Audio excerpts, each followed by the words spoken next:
वो पाप प्रवृत्ति, बोले व्रतान यज्ञ, बड़े बड़े यज्ञ करने से, बड़े बड़े व्रत करने से, वेदों का पाठ करने से, तीर्थ का अवगाहन करने से, यम नियमों का पालन करने से उतनी शुद्ध नहीं होती जितना साधु महात्मा जो भगवत मार्ग के सच्चे पथिक हैं उनका संग करने से जो होती है।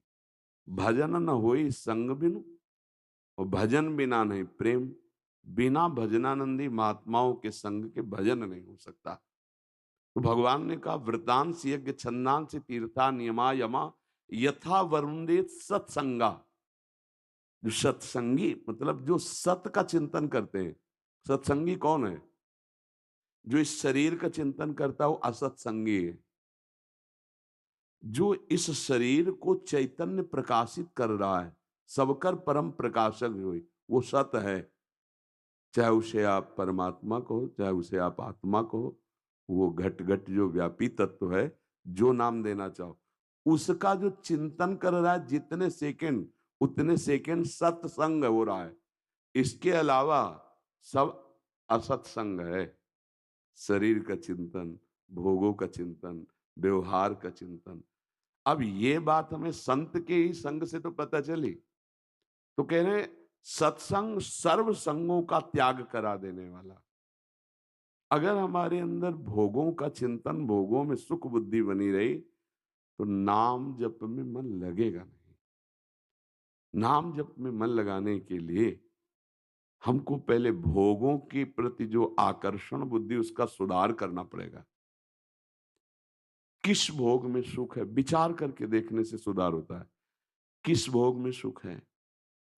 अगर हम पूरे सुखों में बुद्धि को दौड़ाते हैं तो सबसे ज्यादा काम सुख में बुद्धि राजी होती है। फाइनल में देखो आप, रुपया पैसा खान पान सब सामग्रियों में जब हम दौड़ाते हैं और उसमें हम पूरा जोड़ करके कि कौन सा सुख ऊपर आता है सबके, तो काम सुख आता है। ये देखो आप, काम सुख कहां भोगना चाहता है? ये आप देखो, मलमूत्र के द्वार ही तो है ना। जिनके वो द्वार हैं वो कहीं और भोगना चाहता है, वो कहीं और भोगना चाहता है, तो है कहां सुख? अगर होता तो जिसको हम भोगना चाहते हैं उसको कोई भोग रहा है और वो औरों को भोगना चाहता है, वहां उसको नहीं मिल रहा है। इसका मतलब मुझे भ्रम में फंसाया जा रहा है। आप देखो ना, आप सब गृहस्थ हैं, कोई सुख ऐसे नहीं बकाया जो ना भोगे हो। लेकिन क्या ऐसा लगा कि जो मैं चाह रहा था वो मिल गया? आप देख लीजिए कि यार जो मैं चाहा वो मिल गया, अब तृप्त हो गया, ऐसा लगा? नहीं।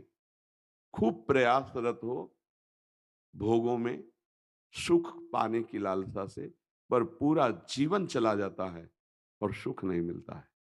तो उसे सीमा में बांध दो और फिर राग पूर्वक ना भोग कर वैराग्य पूर्वक भोगिए, तो आप बंधेंगे नहीं। ये सीमा में बांध दिया गया, भगवान ने एक पत्नी दे दी, भगवान ने पति दे दिया।